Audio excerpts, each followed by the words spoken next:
Sa mapagpalang araw po sa ating lahat mga kaitim.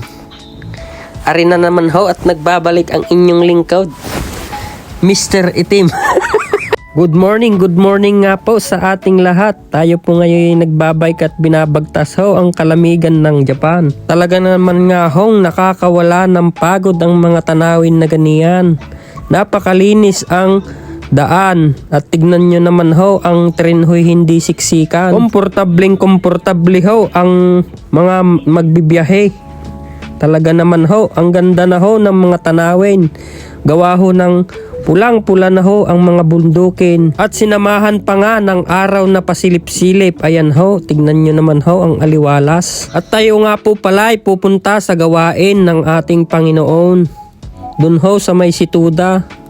Kaya ho tayo'y maagahong gumayak ng pagayaan. Hindi nga po natin kasama si Mrs. dahil umuwi nga po siya sa Pilipinas. Dahil sa kadahilanan pong namatay ho ang kanyang tatay. Ang buhay nga po'y talagang napakaiksi naman at ang tatay naman ho'y batang-bata pa ho. Lagi ko nga hong sinasabi kay Mrs. na magpakatatag siya. At wala na nga ho silang mga magulang. Sabi ko na may nandito lang ako. Laging nasa tabi mo. At nandyan din naman yung mga kapatid mo pa. Idi ayan na nga ho at tayo ho'y bababa na ho ng train.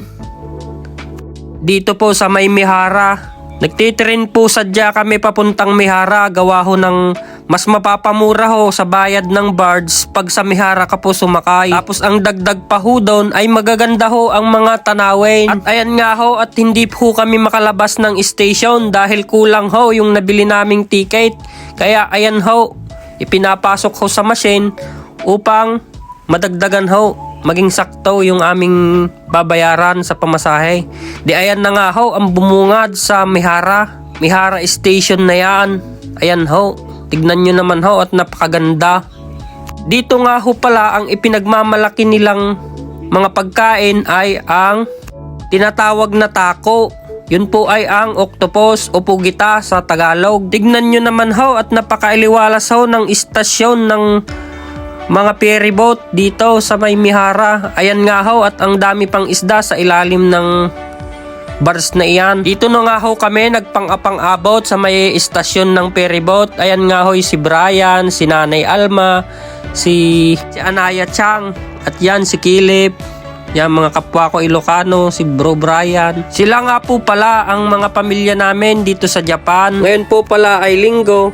Kailangan din hong ilaan natin ang isang araw para sa Panginoon. Hindi ayan nga ho, habang ho'y kami naghihintay ng barge at wala pa ho, kami ho'y nag-picture-picturean na ganyan. Kala ho nila picture di ako ho'y nagbibideo na pagayaan. Di ayan nga ho at parating na ho ang aming sasakyan papuntang Situda. At talaga nga naman ho napakasaya kasama ng mga iyan at tignan nyo naman nga ho ang ngiti. Kitang kita ho sa mga mukha ng bawat isa. Di ayan na nga si kuya at kinukuha na ang mga ticket. Ang ferryboat nga po palang are ay parang restaurant laang at tignan nyo naman ho kagaganda ng lamisa at ang mga upuan. Di ayan nga at dumali pa nga ng papagayon. At talaga naman nga hong nakakawala ng problema ang mga tanawin dito at ang hangin hoy, ang sarap lang hapin. Tignan nyo naman po ang hampas ng mga alon na yan. Tignan nyo ho, puting-puti, napakagandang pagmasdan. At ari nga naman nga hong aking kapatid sa pananampalatayang are, tignan nyo nga ho, dumali ho ng papagayon. Di ayan nga ho at kami ho'y pababa na ho ng barge. Kami ho'y nasa Situda na ho. Dito nga po pala sa Situda, ang pinaka produkto po nila ay mga orange, ganyan ho. Alam nyo po bang ang Situda po dati ay wala na hong mga islalaang ho ito. Ang dati hong yung mga establishmento po na yan ay mga puno na ho ng mga manikin. Pero ngayon ho, sakop na ho ng mga Pilipino yan, Situda na iyan at karamihan na ho diyan ay mga Pilipino na ho ang mga nagtatrabaho. Hindi pagkatapos nga ho ng gawain, tayo din ho'y umuwi agad. Gawa ho nang tayo'y gagabihin. Pag tayo pa ho'y nagtagal. Hindi ayan nga ho at tayo babalik na ho sa dito mo nga sa istasyon na are na mararamdaman na malapit na nga ho ang Pasko. Dahil nandyan ho si Santa Claus. Ay siya hanggang dito na nga laang ho at napahaba-haba na ho ang kwento. God bless po.